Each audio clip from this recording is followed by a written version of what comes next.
எதிர்காலத்திற்கான மறுபெயரே போராட்டம். இன்று மனதில் தோன்றும் ஆசை நிறைவேறவில்லை என்றால் இதயம் அது எப்போது கிடைக்கும் என்று போராடும். கனவு என்று நனவாகும் என்று மனம் சதுராடத் துவங்கும். எனினும் வாழ்வானது எதிர்காலத்திற்கும் உரியதல்ல, இறந்த காலத்திற்கும் சொந்தமல்ல. வாழ்வென்பது வாழும் நேரத்திற்கே சொந்தம். அதாவது நிகழ்காலத்தின் அனுபவம்தான் வாழ்வின் அனுபவம். மனித இனம் இதை அறிந்திருந்தும் சத்தியத்தை ஏற்க மனம் மறுக்கிறது. ஒன்று முடிந்தவை பற்றி எண்ணி மனிதன் மனம் நோகிறான், இல்லை இனி நடக்கவிருக்கும் எதிர்காலம் குறித்தெண்ணி மனம் வேகிறான்.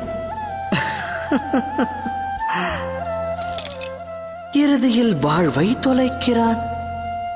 ஒன்றை உணர்ந்தால் நன்மை விளையும். நடக்கவிருப்பதை கணிக்க இயலாது, நடக்கப் போவதை உருவாக்கவும் முடியாது.